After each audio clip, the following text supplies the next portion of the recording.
Chicken stew খেতে সবাই ভীষণ ভালোবাসে, বিশেষ করে শীতকালে গরম গরম চিকেন স্টু হলে তো আর কিছু কথাই নেই। তো আমি দুজনের মতন চিকেন নিয়ে নিয়েছি। এবার আমি কিছু ভেজিটেবল কেটে নেব।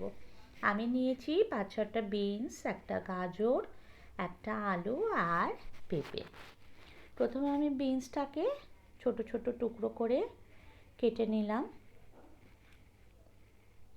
এরপর আমি গাজরটাকে 4 টুকরো করে নেব। মোটা হয়েছে বলে ভাববেন না, যেন গলবে না। গাজর কিন্তু প্রেসারে সিটি পড়লে খুব সুন্দরভাবে গলে যায়। এবার আমি আলুটাকেও খোসা ছাড়িয়ে 4 টুকরো করে নেব। আলুকেও আমি সমানভাবে 4 টুকরো করে নিয়েছি। এবার আমি কিছুটা পেঁপে কেটে নিয়ে খোসা ছাড়িয়ে নেব। আমি পেঁপেটা আগেই ধুয়ে নিয়েছিলাম, কারণ পেঁপে কাটার পর ধুলে সেটার সমস্ত গুণটা বেরিয়ে যায়। তাই আমি আগে ধুয়ে খোসা ছাড়িয়ে এবার 4 টুকরো করে নেব। সমস্ত সবজি আমার রেডি হয়ে গেল। এবার আমি একটা পেঁয়াজ মিডিয়াম সাইজের, এটাকে খুব মিহি করে কুচিয়ে নেব।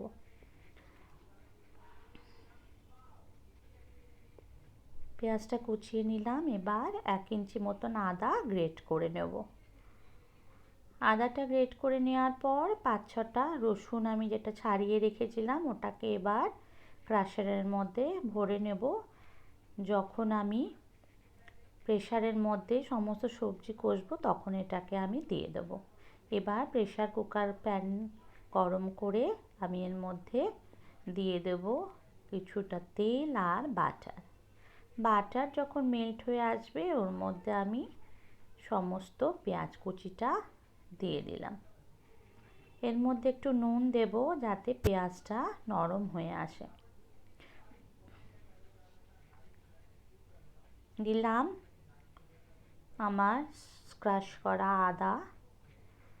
এবার একটু নেড়ে চেড়ে আমি সমস্ত সবজি দিয়ে দিলাম।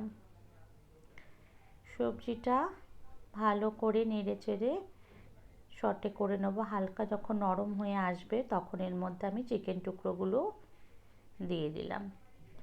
ভেজিটেবল বেশি ভাজলে স্টু একদমই ভালো লাগে না আর সমস্ত পুষ্টিগুণও নষ্ট হয়ে যায়। এবার আমি ক্রাশ করে রসুনগুলো দিয়ে দিলাম।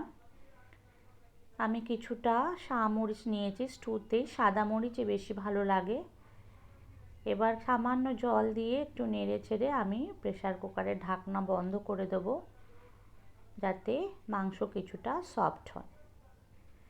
এবার ঢাকা খুলে আমি এর মধ্যে একটু নেড়ে নিলাম। নিয়ে এর মধ্যে আমি দিয়ে দেব আমার ক্রাশ করা সাদা মরিচটা। আবার একটু নেড়ে দিলাম। দেব এবার গরম মশলা আর দেব প্রয়োজন মতন নুন। খুব ভালো করে মিলিয়ে দিলাম।